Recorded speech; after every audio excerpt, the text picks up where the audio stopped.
welcome to my first video, hopefully of a weekly chat about all things health and fitness, strength training, speed training, anything else you want to talk about.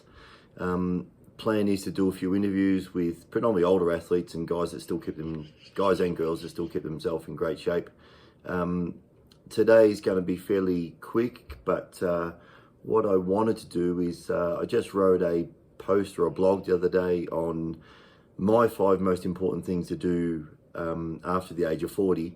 I turned 50 a couple of years ago, and although some things have definitely changed, my strength, my endurance and my overall fitness is, probably as good as it has been for 15 to 20 years. However, the thing that has changed the most is my recovery. It definitely takes me longer to recover now. But all things being said, my overall health and fitness is as good as it's been for, many years. So, a couple of years ago, I decided that I wanted to ski more and become a more proficient, better skier. So I moved to the mountains of Colorado. I'm Australian, as you can tell by my accent.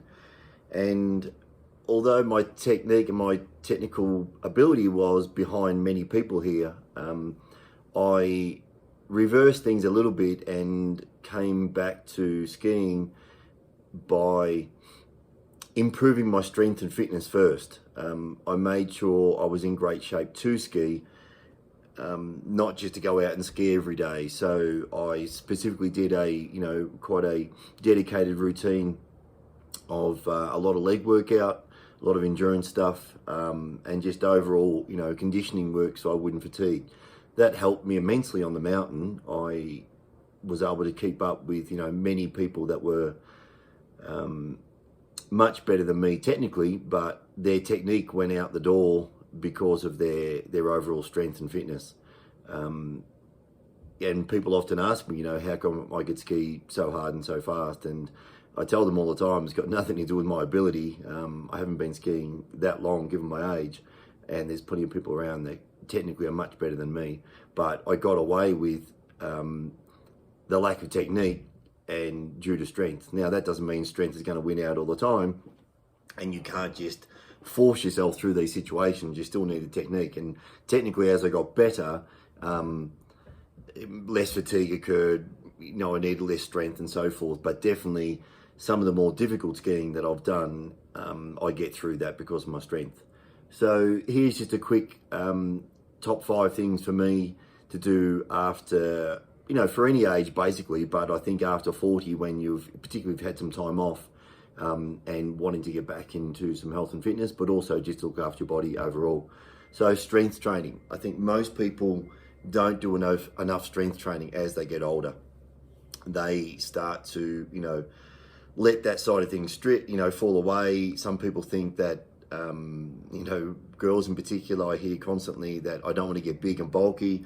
Well, I can assure you, as female bodybuilders and female athletes, the CrossFit Games and so forth, that look quite bulky.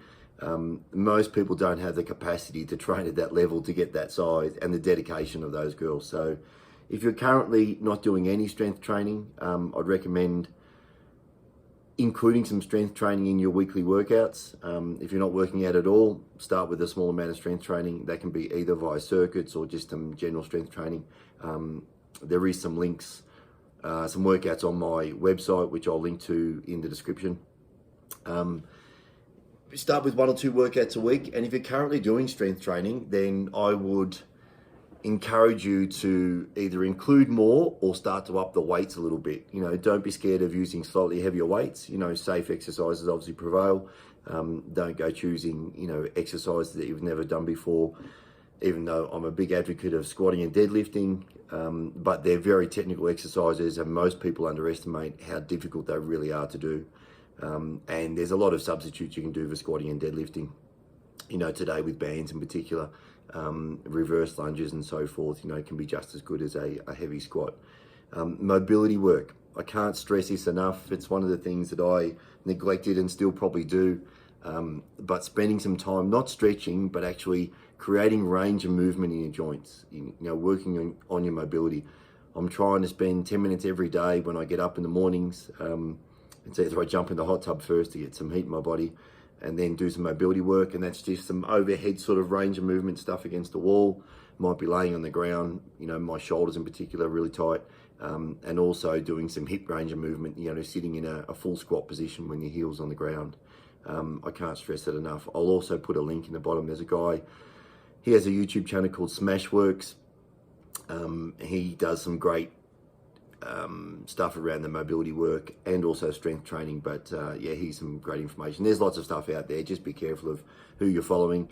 The Ready State, his name avoids me at the moment, but I'll try and come back to that and put a link in the description below as well. Sleep. I can't stress how important this is. I think we neglect maybe sleep when we're younger because we can get away with it. We bounce back, we go out for a night, you know, and the next day we sort of bounce back. And as we get older, yes, you definitely need more sleep. It's been scientifically proven that you sleep less as you get older, particularly deep sleep starts to deteriorate, but you need that sleep to recover. If you're working out all the time, you actually need good sleep and, you know, X amount of deep sleep each night to actually aid that recovery. It's also been shown scientifically that without good sleep that your cortisol levels go up, you know, it's increased by stress. Cortisol actually increased body fat, and so forth. I specifically saw that in a girl I dated years ago. The moment she got stressed and her sleep was out of control, she would instantly put on, you know, a small amount of body fat, and she could notice it herself. She had a science background, and you know, she worked in the health as a health professional. And she was, you know, in tune with her body, and she could specifically see it, particularly when she was working quite hard and getting stressed from work.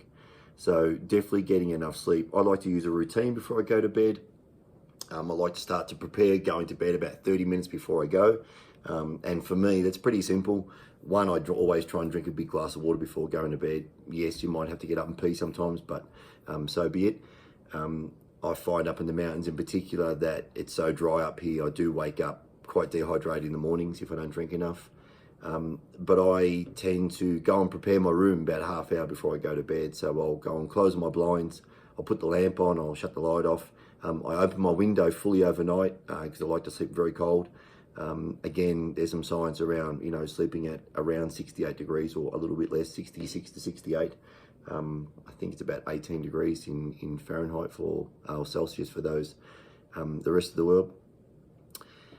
And you know, for some people, if you do run quite hot, having a cool shower before going to bed, I find also helps. But I tend to go through that simple routine, put a lamp on, close my blinds, open my window, close my door to start to cool that room down, because I do get heat from the downstairs part of my townhome that goes up to that room. So I like to close the door to actually start cooling that room down. And also in the perfect world is to actually not be sitting in front of a screen, television, iPhones, you know, computers before you go to bed. The fourth one is water, and I think I speak for most people here. You know, even my healthiest and fittest friends don't drink enough water, and I question them all the time, and I question myself. And I think the biggest thing for me is just having a liter of water sitting on my table all the time, and making sure I get through 2 of those a day and refilling it. That's been a big thing. So just getting more water. And in the morning, drinking a couple of big glasses of water when you get up, it rehydrates you. That rehydrates your joints. You know, your discs actually tend to dehydrate overnight. You'll actually get some rehydration in those joints and start to feel a bit better. And all these things take time, by the way. You're not just going to start to make your body feel amazing overnight. The fifth one is, if you have found that you've put on a few pounds as you've got older, some intermittent fasting. I've done this on and off. I've gone full keto before, which I found quite amazing. Weight loss for me was actually a bit critical. I run pretty lean, and I went down to a really low body fat, around 10% on keto very quickly, even though I felt amazing. But my energy levels, my clarity of thinking was amazing. My energy levels may have been a little bit down. I think my body does need more carbohydrate. And also once I started to up my training, and now I'm going back to some more endurance stuff. So I think the carbohydrate in my diet is definitely imperative. But intermittent fasting, I've spoken to a lot of people about this, and for me and other people I've spoken to, it definitely works. And that doesn't mean, you know, these crazy fasts that they're talking about today, and 5 days and 3 days and 2 days without any food. if that's your thing, so be it. But I think choosing 2 or 3 days a week of that intermittent fasting, where you're having a feeding window between midday and 8 p.m. So all you're eating, and in most cases, I'm not saying go crazy, you can actually consume more food than you normally would if it's in that window. There's some theories around that, and I haven't actually delved hugely into it, but and there has been some studies around it that you can actually, if you intermittent fast, that you can actually eat more food in that compressed time window, because your body is then getting this big, a much greater window, a much bigger window to actually digest that food and actually, have time to repair and so forth. And I think for most people that are carrying a little bit of body fat, and as we get older, we all tend to, that the intermittent fasting and having your last meal before 8 p.m. in the evening just allows, one, your body to repair and do, the hormones and so forth to do their work overnight. But secondly, it's also assisting with that sleep. You're not going to bed in a full stomach. So I would start with, trying 1 day a week, don't eat to midday. I tend to still drink coffee and water in the mornings, and don't eat to midday, and then, have all my, maybe only 2 meals and a snack in between, and definitely making sure I'm having my last meal before 8 p.m. And then, typically for me, I'm in bed by 10 p.m. So my top 5 things: add some strength training to your weekly routines, add some mobility work to your mornings, getting out of bed, and even if you're going for a 10-minute walk in the morning, and I'll speak more about that on another video. I'm a big believer in 10-minute walks after meals. Sleep, making sure you're getting to sleep at a reasonable time every night, and trying to create a routine, going to bed at the same time, getting up at the same time. Water, increase your water intake. It's a no-brainer for everybody. And intermittent fasting. If you're carrying a few extra pounds, give it a go. I think you'll find it works. Anyway, that wraps it for the first video. I plan to do one every week if I can. And as we get going, I really hope to interview some athletes, some of the athletes I've coached over the years, and some athletes from around the world, particularly older athletes, to still stay in shape. So have a great day, and speak to you soon.